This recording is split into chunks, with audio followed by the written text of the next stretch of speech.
We Shall Overcome, The Story of a Song, written by Debbie Levy, illustrated by Vanessa Brantley-Newton. We shall overcome, we shall overcome, we shall overcome someday.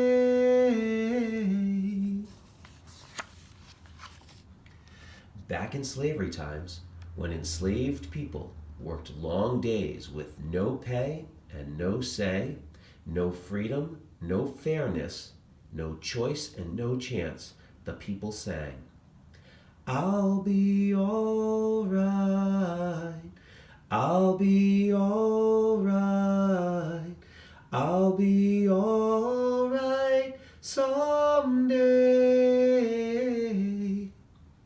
They suffered, yet they sang, to soothe the hurt, to fight the cruelty, to declare that, yes, they were human beings.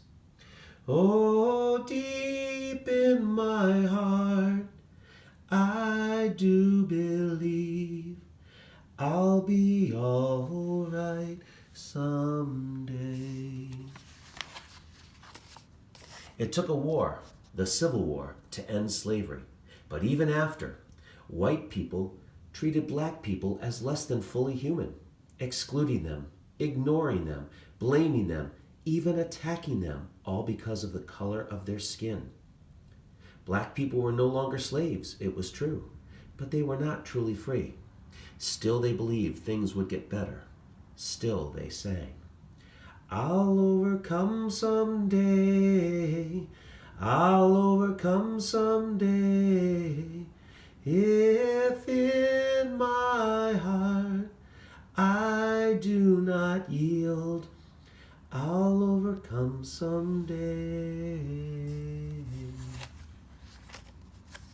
It wasn't easy to believe. It wasn't easy when white people shut out African Americans from good jobs and good pay, schools and libraries and neighborhoods, restaurants and hotels and bathrooms, train cars and bus seats, playgrounds and parks. But black Americans and some white Americans did believe they could overcome the unfairness, hate, and violence. They started to protest. They brought a church song, "I Will Overcome," to the streets. But since they were marching and working together, they sang, "We will overcome. We together will overcome. We will overcome. We will overcome. We will overcome someday. Oh, deep in my heart, I do believe we will overcome someday." From the streets, the song reached the ears of city people, country people, followers, and leaders. It reached Martin Luther King, the most important leader working for justice for African Americans. He took the song with him in his heart everywhere he traveled. The words changed a little, but the spirit stayed the same. We shall overcome.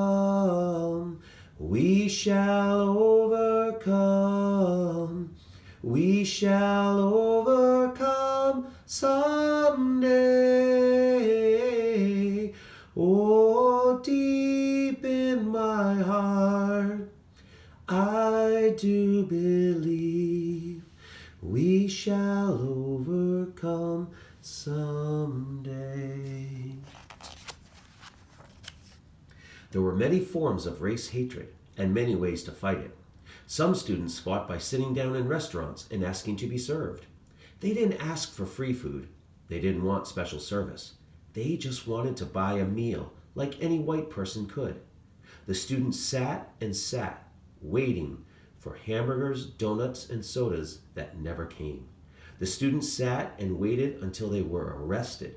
And as they were taken away to jail, they sang, "We are not afraid. We are not afraid. We are not afraid today."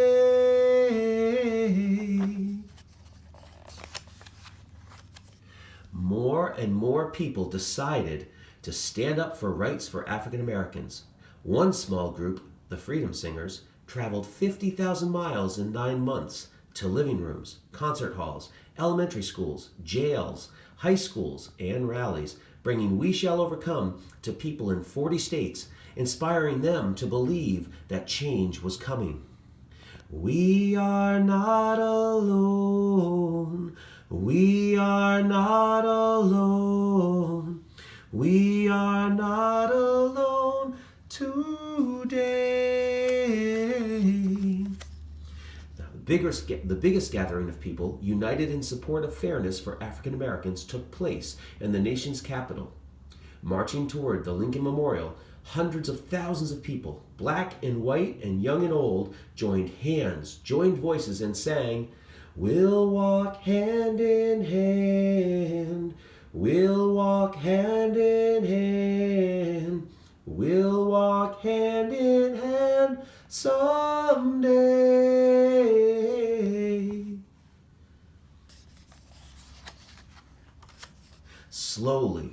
Slowly, things were changing. Laws were passed, but race hatred stayed strong, even stronger than laws. So President Lyndon Johnson gave a speech. His ancestors once held slaves in Texas and Georgia, but President Johnson looked out at the millions of people watching him on television, spoke of equal rights, human rights, and voting rights for African Americans, and recited the words of the song. "We must overcome the crippling legacy of bigotry and injustice, and we shall overcome." How could such a song stay in one country? It could not. We Shall Overcome sailed across the oceans to other countries where people faced injustice. It traveled to South Africa, where black Africans embraced it as their own freedom song in their long struggle against an all-white government that treated them as outcasts in their own land. Black and white together, black and white together, black and white together someday.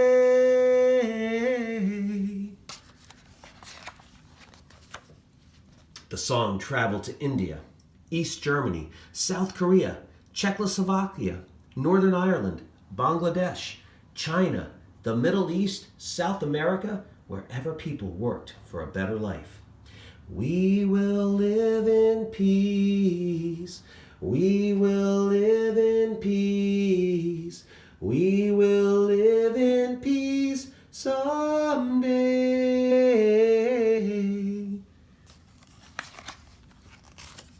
Even as it spread across the globe, the song never really left its American home. It took a very long time, but race hatred did grow weaker. Freedom grew stronger. President Lyndon Johnson was followed by another president and another.